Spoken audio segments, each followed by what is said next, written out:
മിണ്ടാതെ ഇരുന്നോളൂടെ. ഇത്തവണ എന്താ നിനക്ക് ഇത്ര ചാട്ടം? ഇപ്പൊ പുതിയ ബാഗായി, കൊടയായി, പുസ്തകമായി. ഇപ്പൊ അടുത്തതും കൊണ്ട് വന്നിരിക്കാം. ഞാൻ കഴിഞ്ഞ കൊല്ലം പറഞ്ഞപ്പോ ഇത്തവണ വിടാന്ന് അമ്മ പറഞ്ഞേലേ, എന്നിട്ടെന്താ ഇങ്ങനെ പറയുന്നേ? പെണ്ണെ, ആ ചേച്ചി എന്താ ചേച്ചി, എന്താ ഇവളിങ്ങനെ കത്തിക്കേറി നിക്കുന്നേ? അവക്കേ സ്കൂളിൽ നിന്ന് ടൂർ പോണോന്ന്, അതിന് കാശ് കൊടുക്കാൻ. കഴിഞ്ഞ തവണ ഞാൻ പോണോന്ന് പറഞ്ഞപ്പോ ഇത്തവണ പോവാന്ന് പറഞ്ഞു. ഇപ്പൊ അടുത്ത കൊല്ലം പറയുന്നു. അമ്മയും കണക്കാ, അച്ഛനും കണക്കാ. താനൊന്ന് വിഷമിക്കാതിരിക്കെ, നമുക്ക് എന്തെങ്കിലും ഒരു മാർഗം ഉണ്ടാക്കാൻ. എന്ത് മാർഗം? അച്ഛനോട് കുറച്ചുകൂടെ ലോട്ടറി എടുക്കാൻ പറ, എന്നിട്ട് അത് മുഴുവൻ വിറ്റ് തീർക്കാൻ പറ.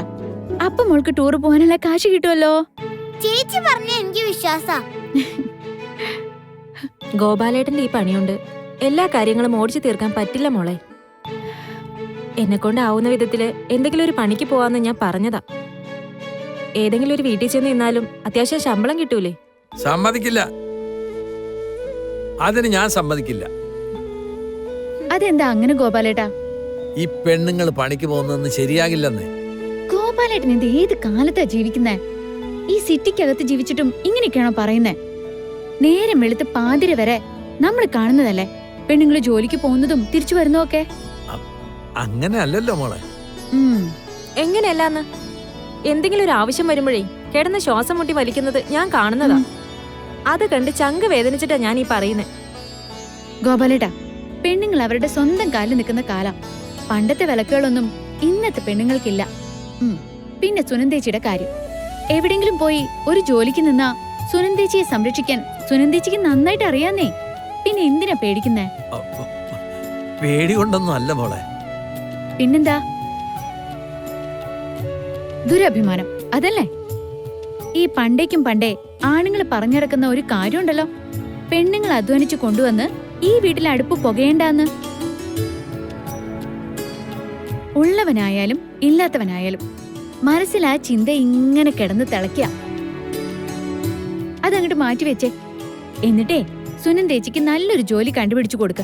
അപ്പൊ പിന്നെ ഇവളുടെ കാര്യങ്ങളൊക്കെ ഒരു കുഴപ്പമില്ലാതെ നടന്നു പോയില്ലേ? നിങ്ങളൊന്ന് സമ്മതാന്ന് പറയേ. ഓ, ഇനിയിപ്പോ ഞാൻ എന്തെങ്കിലും പറഞ്ഞ നിനക്ക് വേണ്ടി വാദിക്കാൻ ആളുണ്ടല്ലോ. ചെയ്തോ ചെയ്തോന്ന് പറഞ്ഞ പോരാ, സുനന്ദേച്ചിക്ക് ചെയ്യാവുന്ന നല്ലൊരു ജോലി കണ്ടുപിടിച്ചു കൊടുക്കാൻ വേണം.